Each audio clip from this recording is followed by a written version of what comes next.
ఆరోపణలు చేయడానికి వాళ్ళు చేస్తున్నటువంటి ప్రయత్నం అనేటువంటిది బీసీ సామాజిక వర్గానికి అర్థమైంది. ఇంత పెద్ద మోసం చేస్తాడు బీసీలని చెప్పి మొదటి చివరి కాంగ్రెస్ ముఖ్యమంత్రి ఆయనే బీసీలను మోసం చేసింది. రైట్, ఒకసారి మనం రాజకీయ విశ్లేషకులు పాపిరెడ్డి గారికి వెళ్దాం. పాపిరెడ్డి గారు నమస్తే అండి. నమస్కారం.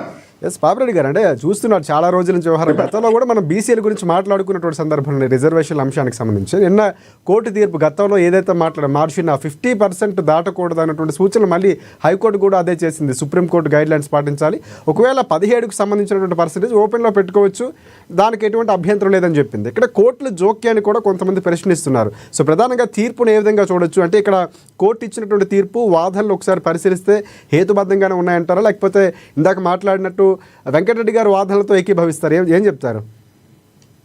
ఒక్కటి రాజశేఖర్ గారు, వెంకటరెడ్డి గారు, మీ ఇద్దరికి కూడా నమస్కారం, ప్రేక్షకులు కూడా నమస్కారం. ఒక విషయం ఏంటంటే, నేను ఈ రిజర్వేషన్స్ ఇప్పుడు ఈ జీవో ఇది మన తెలంగాణ రాష్ట్ర పరిస్థితి ముందు నేను మాట్లాడతాను.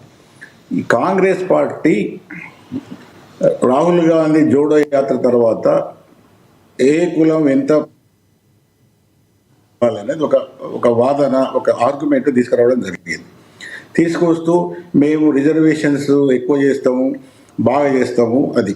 అయితే దీని నేపథ్యం ఏంది, కాంగ్రెస్ ఏ విధంగా ఎందుకు అంటున్నారంటే, దీనికి కారణం ఏంటంటే, బీజేపీ ఒక రాజకీయ సిద్ధాంతంగా హిందూ జాతి ఒకటి, హిందుత్వం ఒకటి అని అన్ని వర్గాలను ఏకం చేస్తూ అది వరుసగా 3వ సారి కూడా ఎలక్షన్లో సెంట్రల్ గవర్నమెంట్లో గెలిచి అధికారం చేపట్టడం జరిగింది. అయితే దీనికి ఈ విధానాన్ని ఒకవేళ బీజేపీని రాజకీయంగా ఎదుర్కోవాలి, ఎలక్షన్లో ఎదుర్కోవాలంటే మనకు వేరే కొత్త సిద్ధాంతం కావాలి, కొత్త ఏవైతే కొన్ని రాజకీయంగా కొత్తగా కొన్ని మనం అవలంబిస్తే తప్ప బీజేపీని మనం కొట్టడానికి అవకాశం లేదు. ఇది అక్కడి నుంచే మొదలైంది. ఇది అక్కడ ఇప్పుడు రాహుల్ గాంధీ చాలా రోజుల నుంచి అంటున్నాడు రిజర్వేషన్స్ ఏ కులానికి ఆ కులం అన్నాడు. బీసీలే కానీ కాదు, ప్రతి కులానికి ఏ కులానికి ఎంత ఉంటే దానికి అంత రిజర్వేషన్ ఇవ్వాలి. అయితే విషయం ఏంటంటే, ఇక్కడ నేను చెప్తా, ఇక రాష్ట్రానికి వచ్చే వరకు ఏంటంటే, అసలు రిజర్వేషనే ఒక సున్నితమైన సమస్య.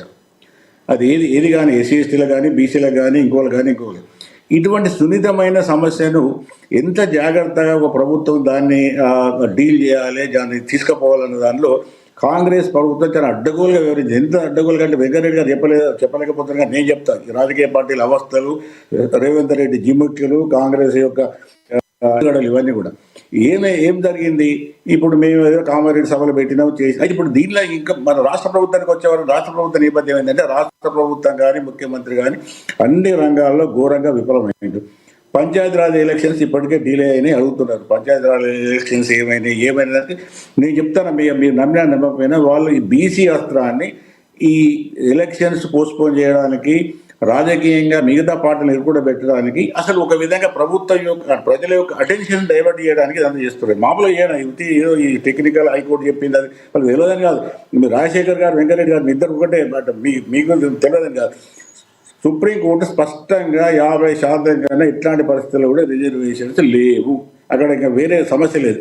తెలిసినప్పటికీ కాంగ్రెస్ ప్రభుత్వం కూడా దీర్ఘకాలంగా పరిపాలన చేసింది, దానికి వ్యవస్థలు అన్నీ తెలిసినప్పటికి కూడా ఎందుకు చేసింది అంటే, ఇప్పుడు వెంకటరెడ్డి గారు సరిగ్గా సమాధానం చెప్పలేదు. రాజశేఖర్ గారు మీ ప్రశ్నలు నేను సమాధానం చెప్తా. బీజేపీ ఎందుకు సపోర్ట్ చేసిందని, కాంగ్రెస్ ప్రభుత్వం కానీ రేవంత్ రెడ్డి గారు కానీ చేసిన ఒక చాలు ఏంటంటే, మనం బిల్లును 42% అసెంబ్లీలో పెడదాం, పొరపాట్ల తెలివి తక్కువగా బీజేపీ లేదా బీఆర్ఎస్ అపోజ్ చేస్తే బదనాం అంతా వాళ్ళ మీద పడేద్దాం, వీళ్ళు బీసీ ద్రోహులు చేయలేదు.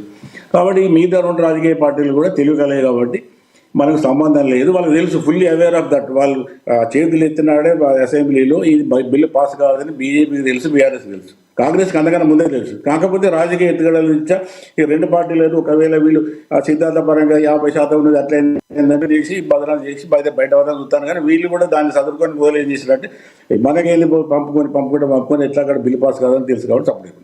అయితే జరుగుతున్నది ఏంటంటే, ఇంత జరుగుతున్నది ఒక్క ప్రవాసం అయితే, ఈ కోట్లలో పోయిన తర్వాత అడ్డగోలుగా కాంగ్రెస్ ప్రభుత్వం ప్రవర్తించిన తీరు చాలా అన్యాయంగా ఉన్నది. ఎందుకంటే అసలు బీసీలను ఒక విధంగా దగా చేసారు, మోసం చేసారు, వాళ్ళకు ఒక హార్ట్ బర్నింగ్ ఉన్నది. రెండోది ఏం చేస్తున్నారంటే, ఇది మిగతా కులాలు ఇప్పుడు ఇంకొక నేపథ్యం ఏమి తీసుకొచ్చారంటే, రెడ్ల చేస్తున్నారు, చర్చ జరుగుతుంది. అసలు ఈ బీసీ రిజర్వేషన్ కు రెడ్లకి సంబంధం, రెడ్లని ఎందుకు రేవంత్ రెడ్డి మొన్న అసలు ఈ 2023లో మన బుద్ధి తక్కువ మనం అందరం కలిసి సపోర్ట్ చేసి కాంగ్రెస్ గెలిపించింది. లేకపోతే సపోర్ట్ ఇవ్వకుంటే ఆవిడే మళ్ళీ కేసీఆర్ వచ్చినప్పుడు కదా, వాడు వీడు అంటారు ప్రైవేట్ కేసీఆర్ గారు వచ్చినట్టుండే కదా, మనకి ఎందుకు ఇదంతా అన్నది ఇప్పుడు రెడ్డి కమ్యూనిటీలో కూడా పెద్ద సీరియస్ చర్చ జరుగుతుంది. ఎందుకంటే ఈ రేవంత్ రెడ్డి అనేవాడు ఒక పెద్ద ద్రోహి, బీసీల ద్రోహి కాదు, రెడ్ల కూడా ద్రోహి అనేది కూడా వస్తుంది బాగా. ఇప్పుడు ప్రైవేట్ డాక్టర్ విపరీతంగా నడుస్తుంది. ఎందుకంటే ఈ మధ్యన బీసీలు అందరూ కూడా రెడ్డి కమ్యూనిటీని మూకుమ్మడిగా దాడి చేస్తున్నారు, అటాక్ చేస్తున్నారు. రెడ్లు ఏమంటే మాకు వస్తలేదు, ఇది రెడ్లకు సంబంధం లేదు, రేవంత్ రెడ్డి ముఖ్యమంత్రిగా రెడ్లకు కూడా సంబంధం లేదు. అయితే ఇదంతా కూడా ఎందుకు చేస్తున్నారు అంటే కాంగ్రెస్ చేతగానితనము, కాంగ్రెస్ ఒక విధంగా ప్రజల యొక్క అసంతృప్తిని, ప్రజల యొక్క వ్యతిరేకతను డైవర్ట్ చేయడానికి. మరి పాపిరెడ్డి గారు అంటే మాధవ్ రెడ్డి గారు పిటిషన్ వేయడంతోనే బయటకు వచ్చింది. అందుకే దానికి వ్యతిరేకంగా మీరు చూస్తూ ఉంటారు ఎక్కడికక్కడ దహనం చేయడాలు.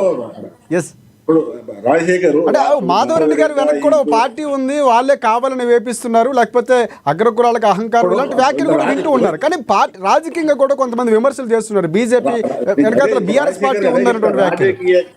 రాజకీయంగా చాలా విషయాలు ఉంటాయి. కాంగ్రెస్ చెప్పింది తలకెక్కకుండా పోరు ఎవరు. రాజకీయంగా 1,00,000 విషయాలు ఉంటాయి, రాజకీయంగా రకరకాల ఆలోచనలు ఉంటాయి, వ్యతిరేకత ఉంటాయి.